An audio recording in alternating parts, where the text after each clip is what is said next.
माँ तू सबसे प्यारी है, माँ तू जग में न्यारी है। माँ तू सबसे प्यारी है, माँ तू जग में न्यारी है।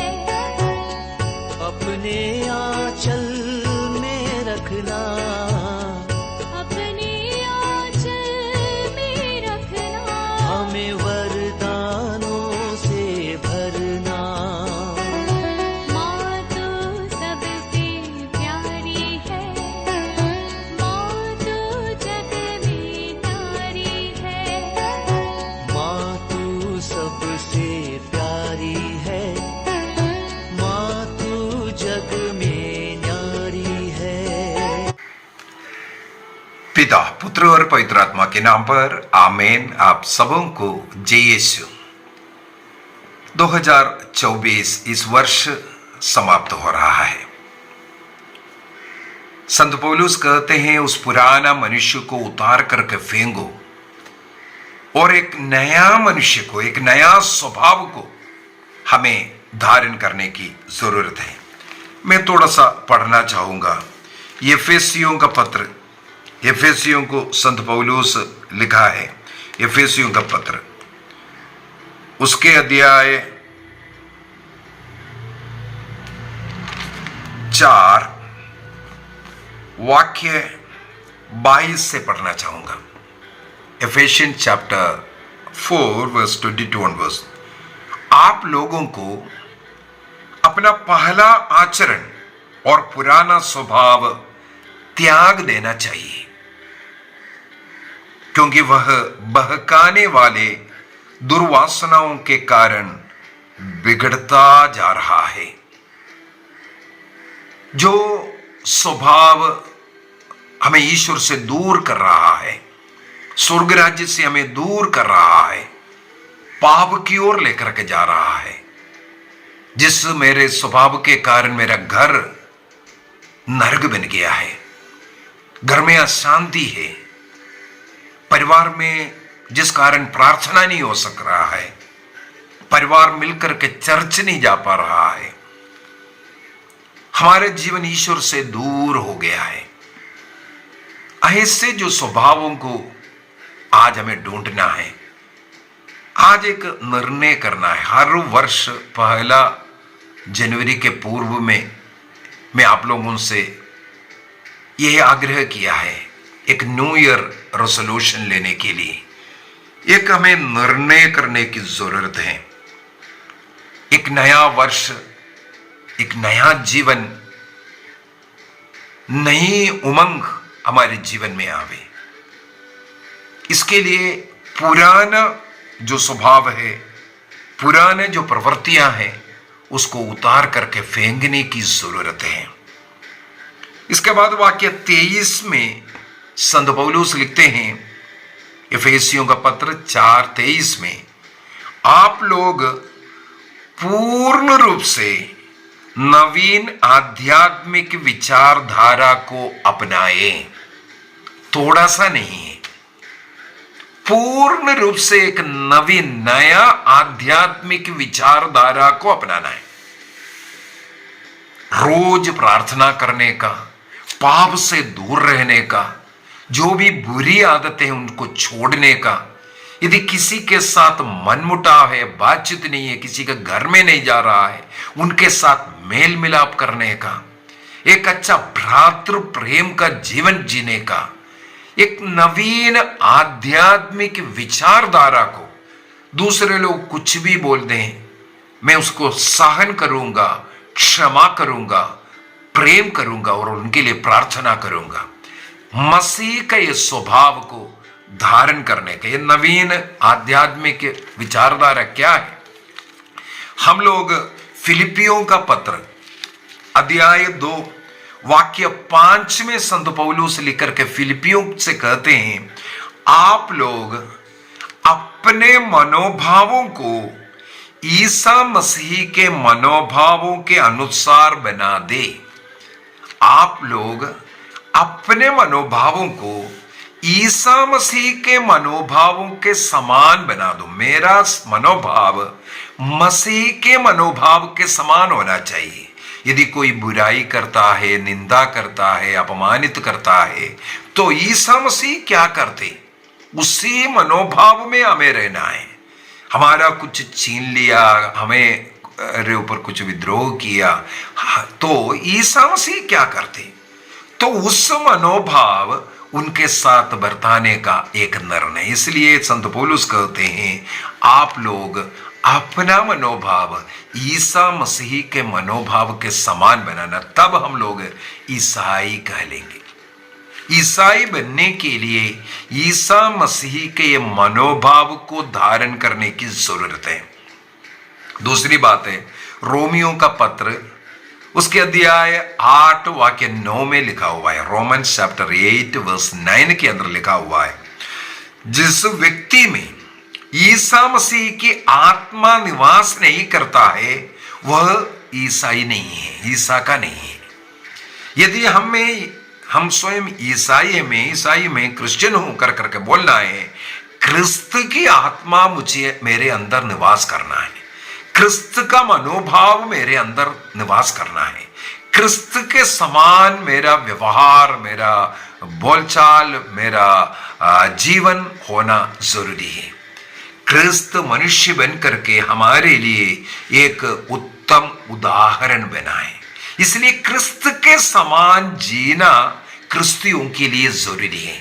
जो क्रिस्त के समान नहीं दिखता है, उन्हें लड़ाई करने वाला, गाली देने वाला या चोर, पता नहीं क्या क्या नाम से पुकारता है। गले में क्रूस डालने से या एक रोजरी माला डालने से या कभी कभी चर्च जाने से या हालेलुया 1-2 बार बोलने से हम क्रिस्तीय नहीं बन सकता। वचन को, 4 वचनों को रट करके बोलने से हम शुद्ध नहीं होता। ये सब गलत विचार रखा है। जो क्रिस्त का मनोभाव को धारण किया हुआ, जो क्रिस्त के आत्मा से संचालित व्यक्ति है, केवल वही क्रिस्तीय कहलाने योग्य है। तो हमें इस नव वर्ष में 2025 आ रहा है, एक निर्णय करना है क्रिस्त के समान एक नया जीवन जीने का। वापस में जाना चाहूंगा एफेसियों का पत्र उसके अध्याय 4 वाक्य 24 में क्या लिखा है। हम लोगों ने 22 और 23 को पढ़ा, अभी वाक्य 24 को भी पढ़ना चाहेंगे। जब हम इस प्रकार ईसा मसीह की उस आत्मा से भर जाएंगे, एक नया आध्यात्मिक विचारधारा आएगा। वो विचारधारा हमें कैसे बनाएगा? एक नया स्वभाव धारण हमें प्रदान करेगा। और वो जो स्वभाव ईश्वर ने जिस स्वभाव में हमारी सृष्टि किया उसके अनुसार होगा, जो धार्मिकता तथा सच्ची पवित्रता में व्यक्त होता है। धार्मिक जीवन जीने वाला और पवित्र जीवन जीने वाला बन जाएगा। तो ईसा मसीह की आत्मा को धारण करना, ईसा मसीह के उस मनोभाव को धारण कर क्रिस्त के आत्मा से भर करके एक अच्छा क्रिस्तीय जीवन जीने के लिए कहते हैं। तब हमें देखने वाला बोलेगा, हाँ ये एक क्रिस्ती। हमारे गले में एक क्रूस डालने से, आजकल गले में, कान में, नाक में, पता नहीं कहाँ कहाँ क्रूस बांध करके लोग पाप करते हैं। हाँ, पता नहीं क्या क्या है। अनेकों लोग आजकल इसको फैशन में बना कर रखा है। वो क्रूस मसीह का क्रूस नहीं है, वो शैतान का क्रूस है। क्यों? मसीह का क्रूस धारण करने वाला क्रिस्त के समान, मसीह के समान दिखना चाहिए। उनका चाल चलन, उनका व्यवहार, उनका बातचीत, उनका जीवन क्रिस्त के समान होना चाहिए, जो क्रिस्त का क्रूस को धारण करने वाला, वो भ्रातृ प्रेम में रहने वाला, पवित्र जीवन जीने वाला, एक अच्छा धार्मिक जीवन जीने वाला होगा। धार्मिकता कैसे व्यक्त होता है? प्रभु के साथ जितना अधिक हम जुड़े हुए जीवन जी रहा है, प्रार्थना का, भक्ति का, जो दूसरों की सेवा करने का जो विनम्र स्वभाव, ये सब दिखाता है एक व्यक्ति को कितना धार्मिक है। माता मरियम उसके लिए एक सच्चा उदाहरण है। प्रवक्ता ग्रंथ अध्याय 3 वाक्य 20 के अंदर, सिराक चैप्टर 3 वर्स 20 में लिखा, आप जितना अधिक बड़ा होते जा रहा है, आपको जितना अधिक मान सम्मान मिलता जा रहा है, आप उतना अधिक अपने को विनम्र कर दो, छोटा कर दो। कई बार हम लोग उदाहरण देते हैं, एक वृक्ष जितना अधिक ऊपर की ओर बढ़ता है, उसका जड़ें उतना अधिक नीचे की ओर जाते रहता है। यदि जड़ें नीचे की ओर नहीं जाता, वो वृक्ष गिर जाता है।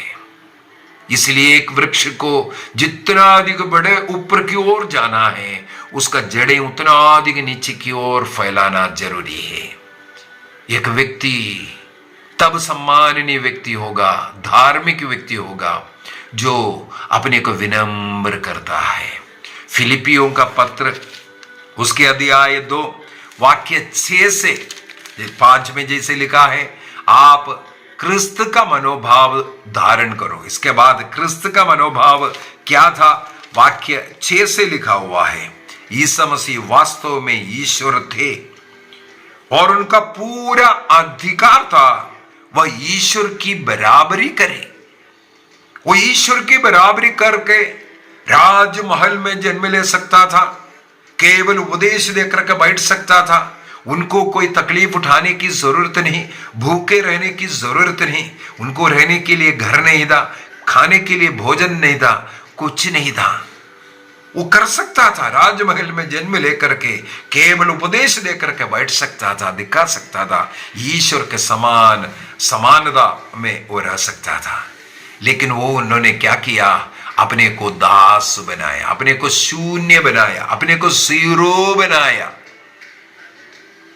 आगे यही लिखा है, फिर भी उन्होंने दास का रूप धारण कर तथा मनुष्यों के समान बनकर अपने को दीनहीन बनाया।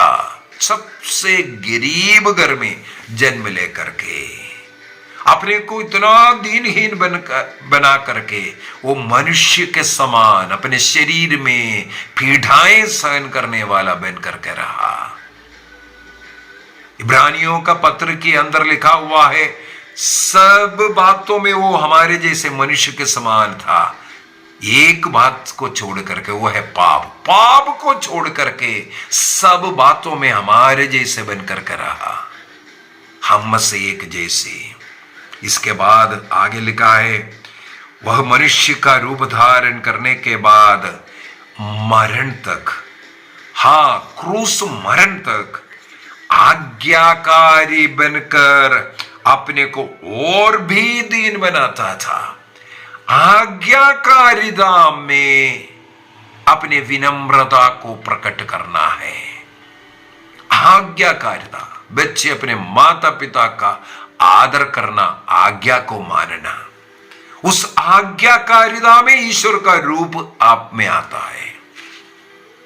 एक मनुष्य पति पत्नी एक दूसरे के सामने इसी प्रकार आदर सम्मान प्यार का विश्वासी जीवन साथी का जीवन जीते हुए ईश्वर का उस रूप को प्रकट करना, कलीसिया के अधीन रह करके कलीसिया के नियम के अनुसार जीवन जीते हुए, चाहे उसके लिए कितना भी दुख कष्ट झेलना पड़े, नष्ट कष्ट जीवन में होना पड़े, उससे पीछे ना हटना। प्रभु के रास्ते में चलने में हमें बहुत कुछ सहन करना पड़ता है। प्रभु का रास्ता क्रिस्तीय जीवन जैसे ये दिखाता ना, जो पाषंडी कलीसियाएं दिखाता है प्रॉस्परस क्रिश्चियनिटी को, क्रिस्त में आ जाओ आपका सब कष्ट दूर हो जाएगा। एक गलत शिक्षा है, ये क्रिस्तीय शिक्षा नहीं है, बाइबल के आधार पर नहीं है। बाइबल में प्रभु ने कहा, थके मांदे बोझ से दबे हुए लोगों, तुम सब मेरे पास आओ, मैं तुम्हें विश्राम दूंगा। तुम्हारे उस बोझ को, उस कष्टों को सब मैं दूर करूंगा करके नहीं बोल रहा है। मुझ में अगर आएगा, उन बोझों को उठाने की शक्ति मैं तुम्हें दूंगा। जो क्रिस्त में है, भूखा है तो भी उन्हें कोई तकलीफ नहीं है उतना। उस भूख के लिए, उस दर्द के लिए उस अपमान के लिए वो प्रभु को गुणगान करेंगे, प्रभु को धन्यवाद देंगे। इसका मतलब उनके जीवन में जितना भी ऐसे घटनाएं हो रहा है उसके लिए प्रभु को धन्यवाद देंगे। हर समय उनके आंखें प्रभु की ओर उठाकर रखता है। जीवन के हर घड़ी हर पल वो प्रभु पर मनन चिंतन करते हुए प्रभु के समान बन करके जीने का प्रयत्न करता है। हमें एक निर्णय करना है, इसीलिए पुराना उस स्वभाव को, पुराना उस जीवन को हमें उतार फेंकना है। आज हमें मनन चिंतन करना है, मेरे कारण दूसरों को कोई कष्ट, कोई दुख नहीं होना चाहिए। मेरे परिवार मेरे कारण दुखी नहीं होना चाहिए। यदि ऐसा कोई बुराई है, बुरा स्वभाव है, गंदी बातें करता हो या कुछ ऐसा नशा करता हो, अपने को भी हानि पहुंचा रहा है, अपने परिवार को भी दुख में डाल रहा है, आज हमें एक निर्णय कर सकता है उन बुराइयों को त्यागने का। कल नया सवेरा प्रभु हमें देने वाला है। उस नए सवेरा में एक नया व्यक्ति बनकर के जीने का हम एक निर्णय कर सकता है। रोज व्यक्तिगत प्रार्थना और पारिवारिक प्रार्थना करने का निर्णय कीजिए।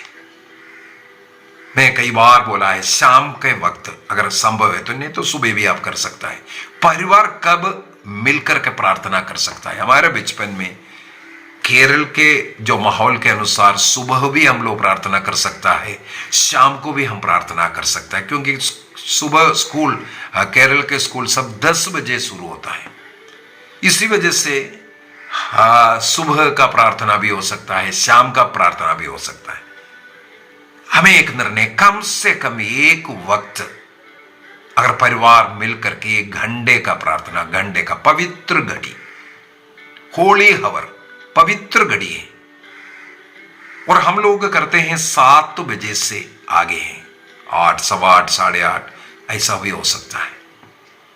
जितना हमें प्रार्थना करना है वो प्रार्थना करने का एक निर्णय कीजिए।